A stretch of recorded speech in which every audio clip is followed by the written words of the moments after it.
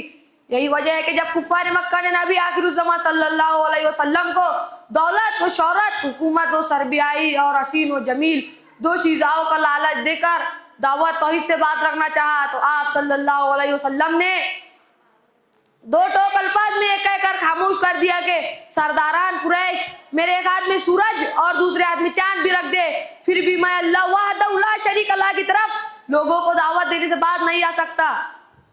سامعین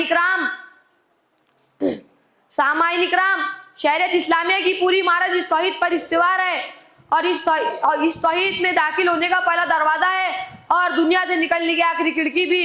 اللہ تعالیٰ نے فرمایا من کان آخر کلامی دخل الجنہ، رواہ ابو داؤد، کہ موت کے وقت جس کی زبان پہ آخری کلمہ لا الہ الا اللہ ہوں گا وہ جنت میں داخل ہوں گا.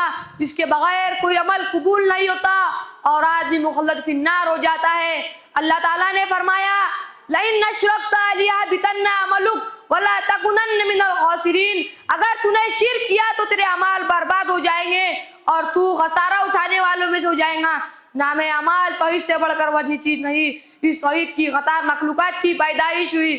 اللہ تعالیٰ نے فرمایا وما خلقت الجن والانسان الا یعبدون، اور ہم نے جن اور انسان کو صرف اللہ کی عبادت کے لیے پیدا کیا اور اسی کے لیے کائنات کو وجود میں لایا گیا کہ بندو صرف اور صرف اللہ کی عبادت کرو اور اس کے ساتھ کس کو شریک نہ کرو. اس کے سامنے اپنی پیشانی ٹکاؤ، اس کو اپنا حاجت روا اور مشکل کشا اور حاجت روا سمجھو، اس کے ساتھ کس غیر کو شریک نہ ٹھہراؤ. یہی تو تمام انبیاء و مرسلین کا مقصد اور ان کی اولیاء دعوت تھی. اللہ تعالیٰ نے فرمایا وَلَقَدْ بَعَثْنَا فِي كُلِّ أُمَّةٍ رَسُولًا أَنِ اعْبُدُوا اللَّهَ وَاجْتَنِبُوا الطَّاغُوتَ، اور ہم نے ہر امت میں ایک رسول بھیج کر لوگ صرف اللہ کی عبادت کرو اور اس کے ساتھ کس کو شریک نہ کرو. توحید تو یہ ہے کہ خدا شرک میں کہہ دو یہ بندہ دو عالم سے خفا میرے لیے. آخر میں اللہ تعالیٰ سے دعا ہے کہ میرے زندہ رکھ تو توحید پر زندہ رکھ اور موت دے تو توحید پر موت دے. آمین. السلام علیکم ورحمۃ اللہ وبرکاتہ. اعوذ باللہ من الشیطان الرجیم بسم اللہ الرحمن الرحیم نحمدہ ونصلی علی رسول الکریم اما بعد. تخت صدارت پر جلوہ افروز صدر، مہمان خصوصی اور سامعین اکرام، السلام علیکم ورحمۃ اللہ وبرکاتہ. آج میرے تقریر کا عنوان ہے عصری تعلیم اور ملت اسلامی کا نوجوان. یہ ایک ایسا موضوع ہے جو ہمارے ماضی کی شان، حال کی حقیقت اور مستقبل کی تقدیر سے تعلق رکھتے ہیں. قُلْ هَلْ يَسْتَوِي الَّذِينَ يَعْلَمُونَ وَالَّذِينَ لَا يَعْلَمُونَ. قرآن میں صاف کہا گیا ہے کیا جاننے والے اور نہ جاننے والے برابر ہو سکتے ہیں؟ یہ ایک پیغام دیتی ہے تعلیم انسان کی عزت، ترقی اور کامیابی کی بنیاد ہے. جو قوم سائنس اور ٹیکنالوجی پر قابض ہے وہی دنیا کی قیادت کر رہی ہے اور سب سے اچھی قیادت ملت اسلامی ہی کر سکتی ہے، کیونکہ اسلام قیادت میں سائنس اور ٹیکنالوجی کے ساتھ قرآن اور نبی کی سنت کو ایک عظیم خزانہ ہے.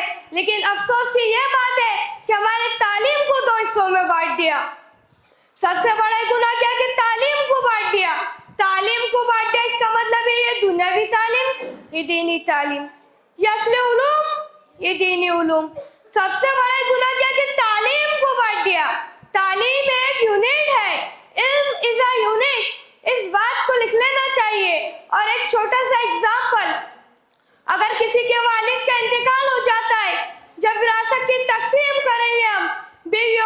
بچوں میں اگر وراثت کی تقسیم اللہ کے رسول صلی اللہ علیہ وسلم کے بتائے ہوئے طریقوں پر کرتے ہیں تو کیا یہ دین ہے؟ ہمارا جواب کیا رہے گا؟ ہاں یہ دین ہے. جو میتھمیٹکس کیلکولیشن کا اگر آپ استعمال کرتے ہیں تو وہ دین کا حصہ نہیں میرے بھائیوں. آپ ہسٹری کھول کے دیکھیے, دنیا میں جتنی بھی جنگ لڑی گئی جو ہار جاتا تھا اس کے بعد دو آپشن رہتے تھے, یا تو سر قلم کراؤ یا تو فائن دو. لیکن تیسرا آپشن حضرت محمد صلی اللہ علیہ وسلم نے بتایا کہ ہمارے بچوں کو پڑھاؤ. اللہ اکبر. صرف دینی تعلیم لے کر ٹیکنالوجی میں پیچھے رہ جانا اور عصری تعلیم لے کر دین کو چھوڑ دینا یہ مقصد حیات سے غافل کر دیتے ہیں. ایسے مسلم نوجوان جو قرآن کا عاشق بھی ہو اور سائنس ٹیکنالوجی کا ماہر بھی ہو. مسلم سائنس دونوں علم کی بنیاد رکھی گئی جس پر سارے علوم کے دروازے کھل جائے. میرے بھائیوں, علامہ اقبال نے نوجوانوں کو جگانے کے لیے کہا تھا کہ خودی کو کر بلند اتنا کہ ہر تقدیر سے پہلے, خودی کو کر بلند اتنا کہ ہر تقدیر سے پہلے خدا بندے سے خود پوچھے بتا تیری رضا کیا ہے. میرے دوستوں کو ہماری ترقی اس بات کی گواہی ہے کہ جب مسلم نوجوانوں نے علم کو اپنایا تو دنیا ان کی پیروی کرنے لگی. ہمارے اسلاف نے الجبرا ایجاد کیا, ابن سینا نے طب میں کمال حاصل کیا, جابر بن حیاب نے کیمسٹری کی بنیاد رکھی. لیکن عصری تعلیم کے سہارے انجینئر یا ڈاکٹر بن جاتے مگر اپنے دین کو بھول جاتے تو خود کے لیے بھی اور ملت کے لیے بھی نقصان. اس لیے ہمیں چاہیے کہ ہم قرآن کا قاری بھی ہو اور سائنس ٹیکنالوجی کا ماہر بھی ہو. لہذا کتاب اور قلم کو اپنا دستور رہنما بنائے. میرے دوستوں کو آج کے مسلم نوجوان کا حال دیکھ کے میرا دل روتا ہے. سوشل میڈیا, کھیل, تماشا, قیمتی وقت کو ضائع کرنا. کل ہم پچھتائیں گے لیکن فائدہ نہ ہوگا بلکہ امت ہمیشہ دوسروں کی محتاج رہیں گی اور زندگی کو برباد کرنا. آخر میں اللہ سے میں دعا کرتا ہوں کہ ہمیں دونوں جہاں میں کامیابی عطا فرمائے. اور اس شعر کے ساتھ میں اپنی تقریر کو ختم کرتا ہوں. منزل سے آگے بڑھ کر منزل تلاش کر, منزل سے آگے بڑھ کر منزل تلاش کر, مل جائے تجھ کو وہ دریا و سمندر تلاش کر. ہر شیشہ ٹوٹ جاتا ہے پتھر کی چوٹ سے, وہ پتھر ہی ٹوٹ جائے وہ شیشہ تلاش کر. سجدوں سے تیرے کیا ہوا صدیاں گزر گئی, سجدوں سے تیرے کیا ہوا صدیاں گزر گئی, دنیا تیرے بدل دے وہ سجدہ تلاش کر. وآخر دعوانا والحمدللہ رب العالمین. السلام علیکم ورحمۃ اللہ وبرکاتہ. السلام علیکم ورحمۃ اللہ وبرکاتہ. نحمد ونصلی علی رسول الکریم, اما بعد. اعوذ باللہ من الشیطان الرجیم, بسم اللہ الرحمن الرحیم. وجاءت سکرات الموت بالحق ذلک ما کنت منہ تحید. تمام تعریفات اللہ تعالیٰ کے لیے جو تمام جانوں کا پالنے والا ہے, اور بے شمار درود و سلام ہمارے پیارے نبی صلی اللہ علیہ وسلم. محترم حاضرین جلسہ, آج کی اس محفل میں میری تقریر کا عنوان ہے قبض روح. محترم حاضرین مجلس, انفرادی طور سے عقیدہ آخرت ابتدائی ہر انسان کے قبض روح سے شروع ہوتی ہے. اسے موت کہتے ہیں. موت ایسی حقیقت ہے جسے سمجھانا کوئی ضروری نہیں. مرنے والا اس سے گزر چکا ہے اور موجود آنے والے اس سے گزریں گے. اللہ کا فرمان ہے کل نفس ذائقۃ الموت, ہر نفس کو موت کا مزہ چکھنا ہے. جب انسان کا وقت پورا ہو جاتا ہے جو اللہ نے اسے دنیا میں رہنے کے لیے عطا کیا تھا تو پھر ایک لمحے کا بھی موقع نہیں دیا جاتا. جب انسان کی مدت آ جاتی ہے تو ایک لمحہ بھی آگے پیچھے نہیں ہوتا. پہلے سکرات کا عالم تھا جہاں سے دنیاوی ماحول بدلتا ہے. یہ بڑی گھٹن گھڑی ہے. یہ موت کے لیے بے ہوشی اور سختی کا عالم ہوتا ہے.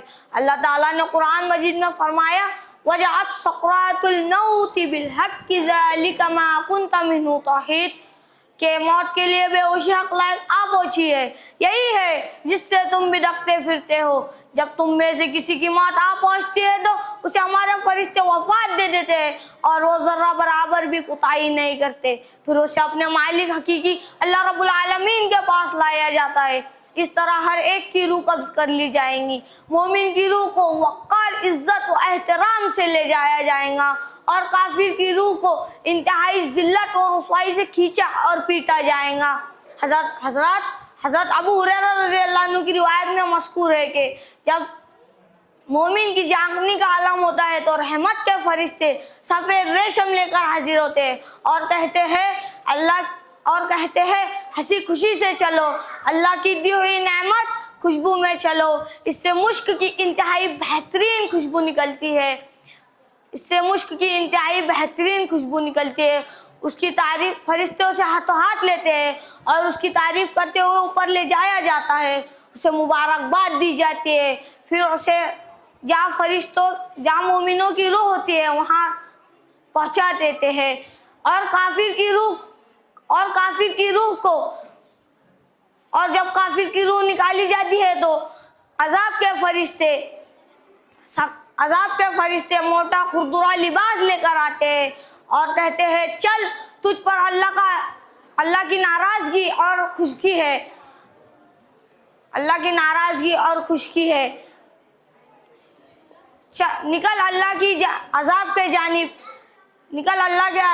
جانب، چنانچہ نہایت ہی بدبودار سڑی ہوئی لاش سے بھی زیادہ اس سے بدبو نکلتی ہے، اسے زمین کے دروازوں کی طرف لے جایا جاتا ہے اور جہاں کافر کی روح ہوتی ہے وہاں ڈال دیا جاتا ہے۔ حضرت برا بن عازب رضی اللہ عنہ کی روایت میں مذکور ہے کہ جب کافر کی روح نکالنے کے لیے کالے کپڑے والے ڈراؤنی شکل میں فرشتے آتے ہیں اور کہتے ہیں جسے دیکھ کر روح بھاگتی ہے، وہ اسے نکالنے کے لیے زبردستی کھینچتے ہیں، اس سے انتہائی خراب بدبو نکلتی ہے، اسے آسمان پر لے جایا جاتا ہے تو آسمان کے دروازے نہیں کھلتے، جب ان کے لیے آسمان کے دروازے نہیں کھلتے جو جنت کے، تو نہ وہ جنت میں داخل ہو سکتا ہے۔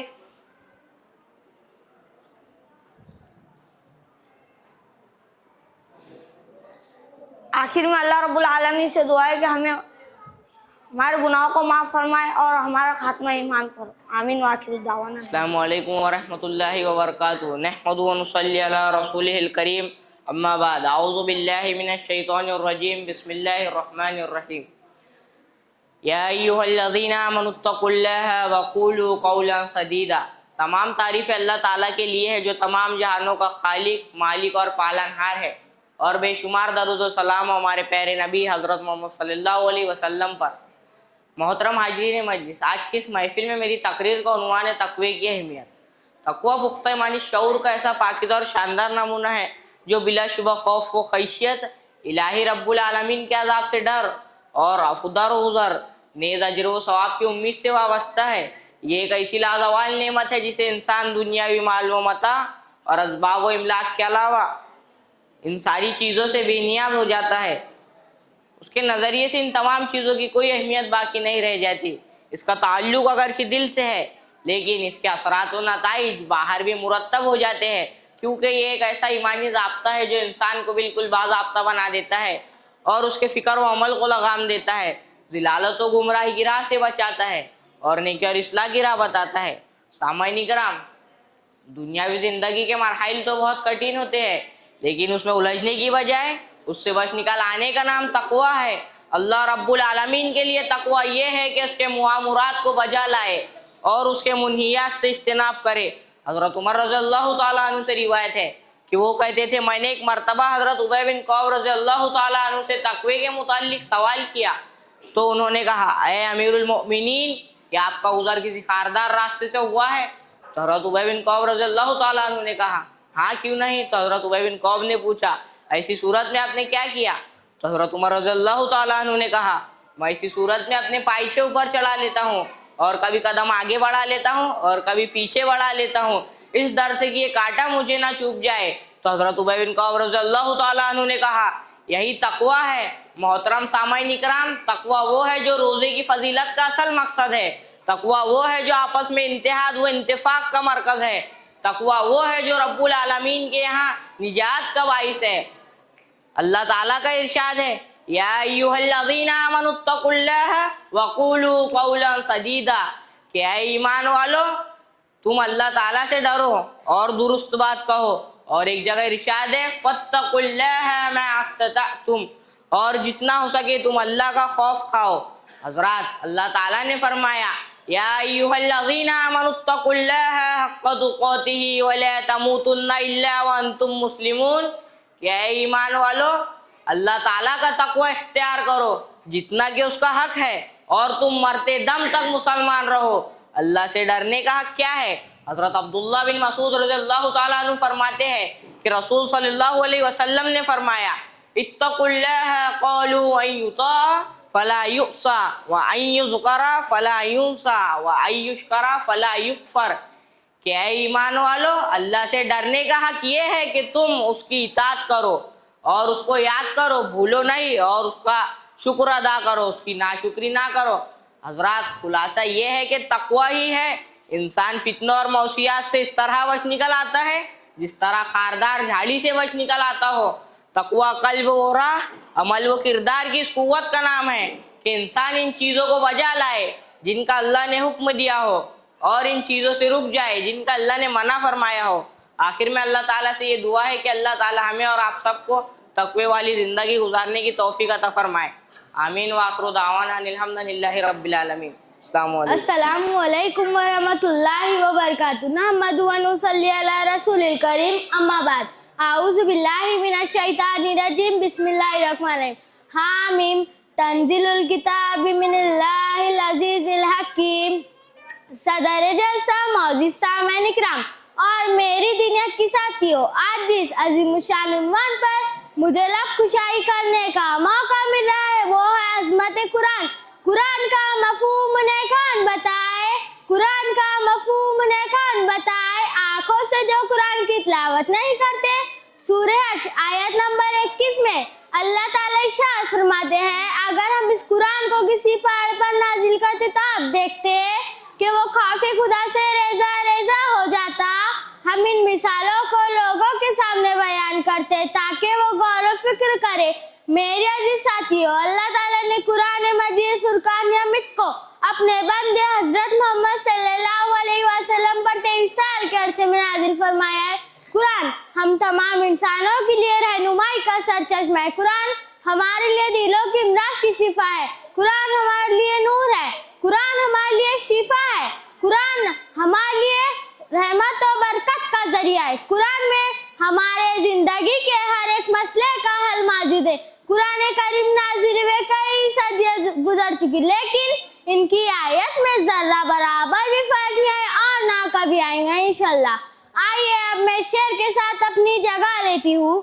جہالت کا نقشہ دلوں سے مٹا کر، جہالت کا نقشہ دلوں سے مٹا کر ہدایت کا راستہ دکھاتا ہے قرآن، ہدایت کا راستہ دکھاتا ہے قرآن۔ وآخر الدعوانا الحمد للہ رب العالمین۔